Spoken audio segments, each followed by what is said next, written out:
When people say that they are in love, they think they are in unconditional love. But still, in most of the cases, it's not working. It doesn't lead to happiness. So, Sadhguru, when is unconditional love truly possible? See, when you say love, your experience of love means you feel certain sweetness of emotion within yourself. Either by looking at this person or this person or this person, we don't know who stimulates this in you. It doesn't matter who helped you, but essentially it happened within you, isn't it? Yes?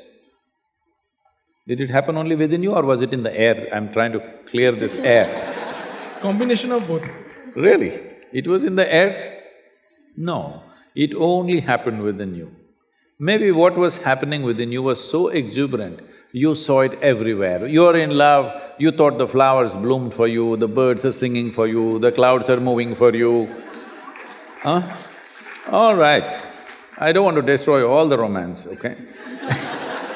But essentially it's happening within you. It's wonderful that you're experiencing such sweetness of emotion, stimulated by somebody. You are using the other person as a key to open up an experience within you, essentially.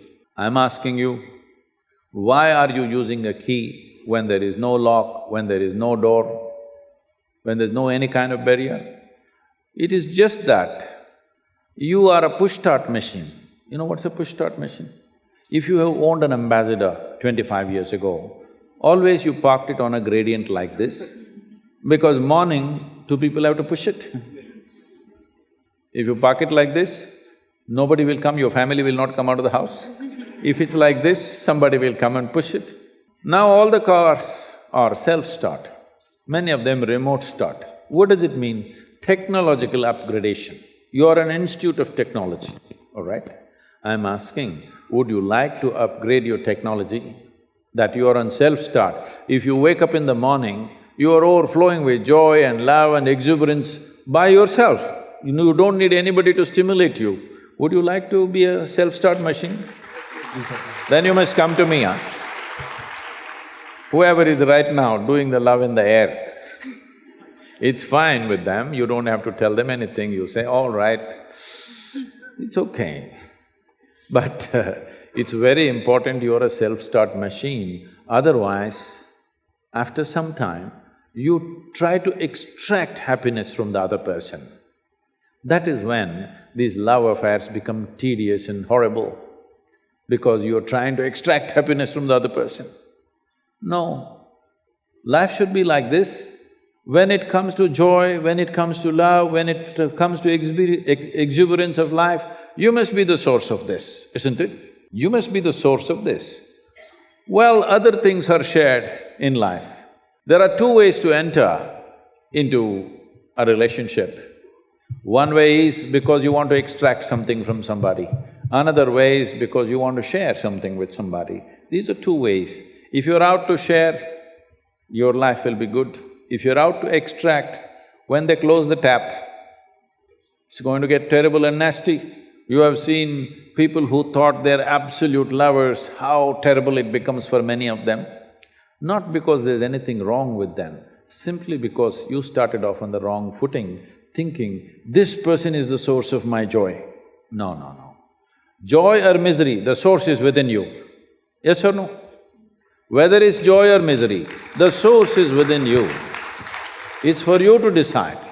If you're a joyful human being, they will also want to be with you. If you're a misery, they will endure you for some time. Shall I tell you a joke? Are you okay? Please, Sadhguru. On a certain day, Shankaran Pillai, what happened? Was walking in a park in the evening, sunset time. He saw a young, pretty-looking woman sitting on a stone bench. You know the park benches? He also went and sat down, settled down on the same bench. After some time, he moved little closer. She moved little away. He allowed a few minutes and again moved little closer. She moved little away. Again he moved closer. now there was nowhere else to go for her because she was at the end of the bench. She pushed him away. Then he waited for 2 minutes, just the sun to get to the right angle. Then he went down on his knees and he said, I love you. I love you like I have never loved anybody in my life. You know, a woman is a fool for love. And the sun was setting. If it was middle of the afternoon, she wouldn't believe a damn thing. Sun was setting, the ambience was right, and she kind of yielded. Nature took over, things happened between them. Then he looked at his watch, it was 8 o'clock in the evening. He got up and he said, I need to go, I need to go. She said, where are you going? You said you love me. He said, my wife is waiting, I need to go. So, I love you for a whole lot of people is like that, you know, open sesame. You want to get something, maybe your needs are physical, psychological, emotional, financial, social, or we don't know what else. You have needs to fulfill. So you use this mantra and it works. Half the time it works, okay? I'm saying it's important. It is important you know the joy of being loving. Because sweetness of emotion is needed for you if you want to take really big steps in your life. If you do not have sweetness of love in your heart, believe me, if you try to take big steps in the world, particularly in India, you will end up frustrated and go to Canada.